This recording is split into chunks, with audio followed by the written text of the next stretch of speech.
청년 일단 이성원입니다. 나이는 23살이고 현재 국제마음공부학사에서 요로 교무님들의 큰 은혜와 타락을 받으며 지내고 있습니다. 전역 후에 현재는 진정으로 하고 싶은 것이 무엇인지 발견하기 위해 노력하고 있습니다. 저번 시간까지 일상수행의 요법 1조에서 4조까지 배웠습니다. 이번 시간에는 일상수행의 요법 제5조 원망생활을 감사생활로 돌리자에 관해서 공부해 보겠습니다. 원망생활을 감사생활로 돌리자는 정전, 사은, 천지은, 부모은, 동포은, 법률은을 하나로 합쳐 실천하도록 한 원불교신앙의 핵심 방법입니다. 즉, 이 사은의 귀중한 은혜를 발견하여 보은 감사생활을 하자는 것이라 볼 수 있습니다. 원망생활을 감사생활로 돌리자. 원망생활은 사은의 큰 은혜에 대해서 감사 보은할 줄 모르고 불평불만하는 생활, 배은망덕한 생활, 다른 사람에게 봉사하지 못하고 도움을 받기만을 바라면서 다른 사람의 잘못만 발견하여 비난하는 생활을 말합니다. 원망은 원망할 원, 바랄 망으로 못마땅하게 여겨 불평하는 시선입니다. 즉, 원망은 내가 무엇인가를 바라는 마음이 채워지지 못해서 나를 불평하는 마음입니다. 불만족, 불평, 미운 마음, 이러한 모든 마음이 원망하는 마음이라 볼 수 있습니다. 감사생활은 주어진 상황이나 일 또는 어떤 사람에 대해 은혜를 느끼고 고마워하며 보답하려는 마음으로 살아가는 모습이며 천만 경계 속에서도 항상 은혜를 발견하여 살아가는 모습을 말합니다.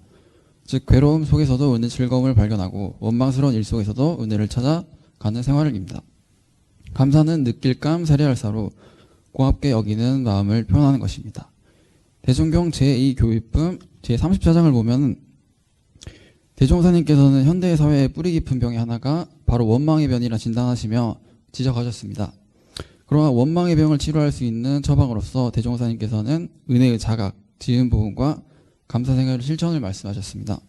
사대강경 중 지은 보은의 내용을 보면 지은 보은은 우리가 천지와 부모와 동포와 법률에서 은혜 입은 내역을 깊이 느끼고 알아서 그 피은의 도를 채받아 보은행을 항상 동시에 원망할 일이 있더라도 먼저 모든 은혜의 소종례를 발견하여 원망할 일을 감사함으로써 그 은혜를 보답하시는 것이며 라고 하셨습니다.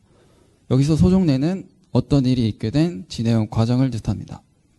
지은 보은은 은혜에 입은 내역을 알아서 은혜를 갚는다는 의미로 지은, 은혜를 아는 것은 지은 모든 일이 잘되고 좋은 일이 일어날 때 나의 덕보다는 천지, 부모, 동포, 법률 이 사연에 큰 도움이 있다는 것을 알아야 합니다. 개인이나 사회, 국가나 사회상의 모든 불화가 원망심과 이기심에서 오는데 원망심과 이기심은 우리가 네 가지 큰 은혜를 입고 살면서 사은의 근본된 은혜를 모르기 때문에 일어나는 것이라고 말씀하십니다. 사은의 은혜를 깊이 아는 것이 감사생활을 하기 위한 근본이라고 할 수 있습니다. 지은 보은의 보은은 은혜를 갚는다는 말로 네 가지 은혜를 깊이 알아 보은 감사생활을 하자는 것입니다. 은혜를 받았으면 고마운 것으로 끝나는 것이 아닌 보은, 은혜를 갚는 것까지 하는 것이 감사생활을 할 수 있습니다. 원망생활을 감사생활로 돌리기 위해 사은의 은혜를 깊이 아는 것과 더불어 그에 앞서 선행돼야 하는 가장 중요하면서도 쉬운 감사해야 하는 것에 감사할 줄 아는 것입니다.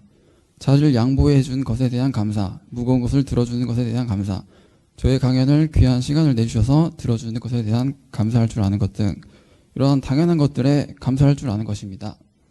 결국 이렇게 당연한 것에 감사할 줄 모르는데 원망생활을 감사생활로 돌리는 것은 쉽지 않을 것입니다. 좌산 종사님은 일상 수행의 요법 공부 단계를 각 격조마다 6단계씩 나눠 각자 공부 정도를 체크해 볼 수 있도록 하셨습니다. 1단계 원망뿐이다. 2단계 감사했다 원망했다 한다. 3단계 감사만 하려 노력한다. 4단계 감사뿐이다. 5단계 끝없이 보응까지 한다. 6단계 자유자재이다. 저 같은 경우는 1단계에서 3단계를 왔다 갔다 하며 막상 예상 못하는 큰 경계를 당했을 때는 1단계에 머무르는 경우가 있는 것을 보며 저의 부족한 공부 정도를 알 수 있었습니다. 여기서 저는 의문이 생겼습니다. 예상하지 못한 큰 경계를 당했을 때 도저히 감사심을 낼 수 없는 상황에서 그 순간에 사연의 은혜를 깊이 알면서 감사하는 마음을 과연 낼 수 있을까?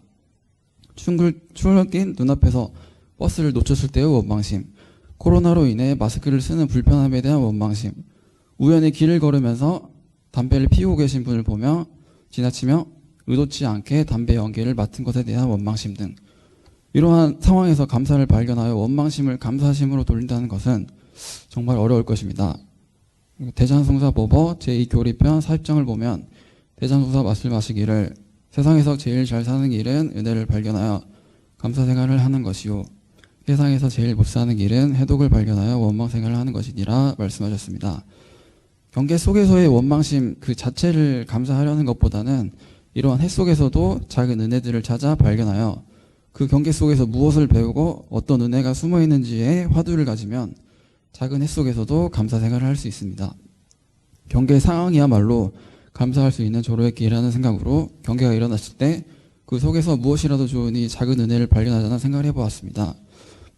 버스를 놓치지 않았으면 못 봤을 그 장소, 그 시간대에만 볼 수 있는 풍경들을 볼 수 있음에 대한 작은 감사, 코로나로 인해 마스크를 씀으로써 평소였다면 자주 걸렸던 그 흔한 감기 한번 걸리지 않은 것에 대한 작은 감사, 담배 연기를 맡음으로 나는 앞으로 담배를 피우지 않아야겠다는 신념이 강해짐에 남에게 피해를 주지 않아야겠다는 신념이 강해짐에 감사하다고 그 상황 속에 있는 작은 은혜를 발견하였습니다. 저의 경우 작지만 이러한 해 속에서도 작은 은혜를 발견하려는 그 생각 덕분에 원망하는 마음이 조금씩 사라졌던 것 같습니다. 더불어 인간관계에서도 주변 사람에게 은혜를 느끼는 만큼 주변 인연들을 대하는 자세가 완전히 달라졌습니다. 나와 가치관이 맞지 않은 친구가 있어 그 친구는 왜 저렇게 생각할까 생각하며 나와 다르게 생각하다는 이유만으로 때론 원망심이 든 적도 있지만 나의 편향된 고정관념을 깨준 친구가 한편으론 정말 고마웠습니다. 나를 위해서 그리고 주변의 소중한 인연들을 위해서라도 은혜를 발견하는 공부를 게을리하면 안 되겠다고 생각이 들었고 이러한 원망들이 매 순간순간 성장의 발판이 될 수 있음을 알게 되었습니다. 마지막으로 감사생활의 표본이 되는 정산종사법어 57장, 59장, 60장을 봉독하겠습니다. 마음속으로 같이 따라 읽어주시면 감사하겠습니다. 말씀하시기를 한 부분에 해를 받았다여 큰 은혜를 모르고 원망하신 것은 한 끼 밥에 체했다여 밥을 원수로 안 것 같나니라. 말씀하시기를 감사생활을 하는 이는 늘 사연에 도움을 받게 되고 원망생활만 하는 이는 늘 미물에서도 해독을 받으리라. 말씀하시기를 한 물건도 미워하지 아니하여 한 물건도 나에게 원한이 없나니라.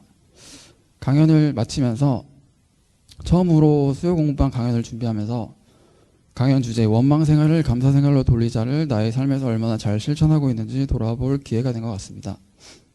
저의 경우 원망한 일이 있으면 그것들을 더욱 원망하며 그 안에 있는 은혜를 발견하지 못하고 시간이 지나면 괜찮아질 거야 하며 원망하는 순간들을 그대로 외면하며 감사생활을 돌리지 못한 것에 대해 반성하게 되었습니다. 또 평소 감사합니다라는 말을 자주 쓰면서 그것이 진정으로 감사하고 감동해서 나온 말이 아닌 습관과 형식적으로 한 말들이 줄을 이루고 있는 것은 아닌지 의문이 들며 반성하게 되었습니다. 하지만 앞으로는 이러한 과거의 부족함을 원망하지 않겠습니다. 부족함을 알게 되었으니 이것을 성장의 발판으로 생각하여 공부와 실천을 통해 어디서든 작은 해 속에서도 감사를 발견할 수 있는 사람, 감사해서 끝나는 것이 아닌 부흥까지 할 수 있는 사람이 될 수 있도록 정진해야겠습니다. 소중한 강연의 기회를 주신 강혜주 교우님과 경청해 주신 도반님들께 진심으로 감사합니다.